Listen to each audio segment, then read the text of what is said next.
그대는 새로운 힘인가? 새로운 권리인가? 시초의 운동인가? 자신의 힘으로 도는 바퀴인가? 그대는 별들에도 지배의 힘을 미쳐 그대 주위를 돌게 할 수 있는가?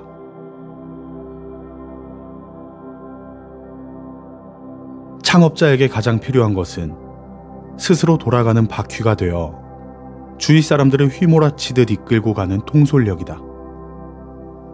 때에 따라서는 조직 안의 사공들이 서로 다른 소리를 내더라도 배가 산으로 가지 않도록 단속하면서 힘차게 앞장서서 달려나가야 한다. 니체는 우리에게 타력에 의해 억지로 돌아가는 피동적인 존재가 아니라 자신의 힘으로 힘차게 돌아가는 바퀴 같은 사람이 되어야 한다고 말한다. 그는 차라투스트라는 이렇게 말했다 해서 사람들에게 이렇게 묻는다. 그대는 새로운 힘인가? 새로운 권리인가? 시초의 운동인가? 자신의 힘으로 도는 바퀴인가? 그대는 별들에도 지배의 힘을 미쳐 그대 주위를 돌게 할 수 있는가? 세계 최고의 자동차 경주 대회인 F1 참가를 선언할 때 혼다 소이치로 회장이 이런 바퀴 같은 존재였다.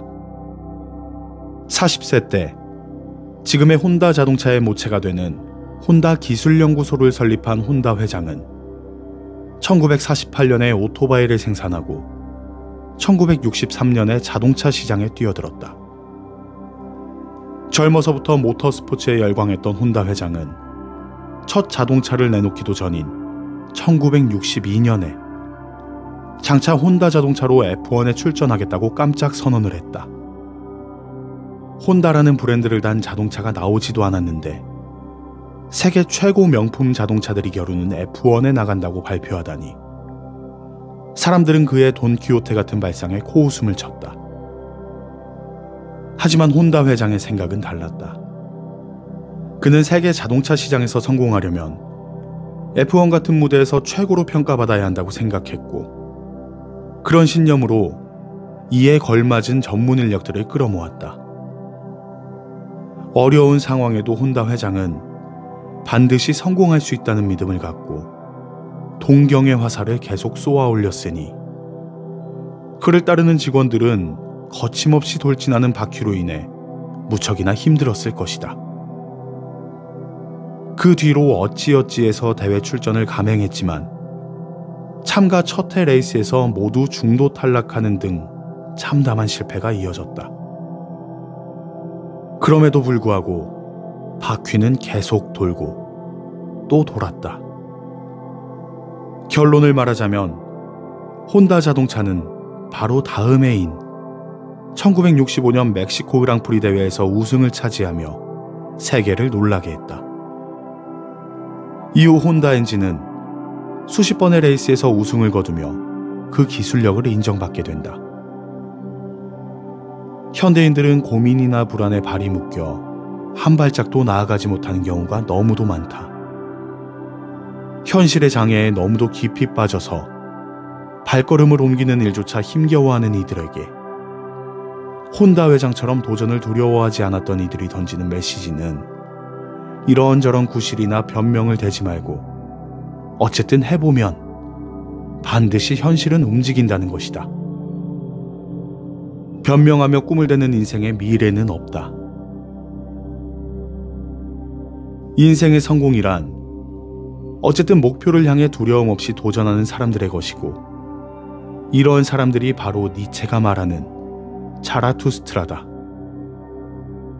일본의 물류운송업체인 야마토 운수의 창업자인 오구라 마사오 회장은 내가 존경하는 사업가 중 한 명이다. 오구라 회장은 남들이 과연 돈이 될까? 하고 무시하거나 가볍게 여겼던 사업 아이템인 택배 서비스를 단기간 내에 급성장시켜 세상의 편리를 위한 공적 이익과 그것을 통해 돈을 버는 사적 이익을 병립시켰다.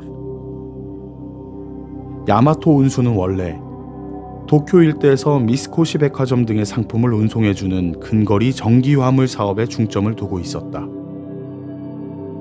그런데 다른 운송업체들이 장거리 화물 시장에 참여할 때 근거리 전기 화물만 고집하다가 사업 확장 기회를 놓쳤고 급기야 경영위기에 봉착하고 말았다. 야마토 운수가 이를 타파하기 위해 선택한 사업이 바로 택배 서비스였다.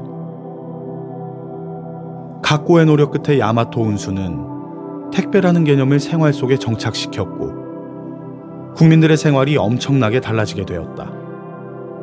여기서 주목할 점은 세상에 없던 새로운 것을 만들어내려는 사람들이 겪는 어려움이다. 오구라 회장의 경우 단지 돈을 버는 게 목적이었다면 새로운 개념의 사업을 일으키기보다 기업을 인수합병하거나 주식 투자를 하는 쪽이 훨씬 쉬웠을 것이다. 하지만 그의 꿈은 그저 개인적인 부를 획득하는 데만 있지 않았기에 전혀 새로운 분야에 자신을 던져서 피땀 흘리는 모험을 마다하지 않았던 것이다. 이런 태도야말로 니체의 초인 정신으로 대부분 성공한 사람들의 삶에서 뚜렷이 찾아볼 수 있는 자세다.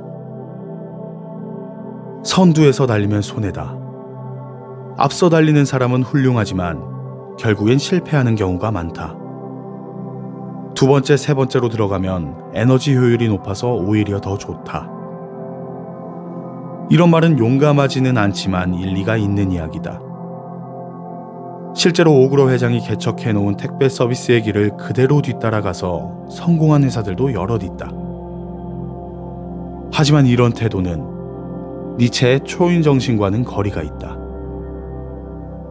요즘 사람들은 맹렬한 개척 정신으로 앞장서서 길을 연 사람에 대해 그다지 존경심이 없다. 도전 정신보다는 이익이 얼마나 큰가에 더 가치를 두기 때문이다.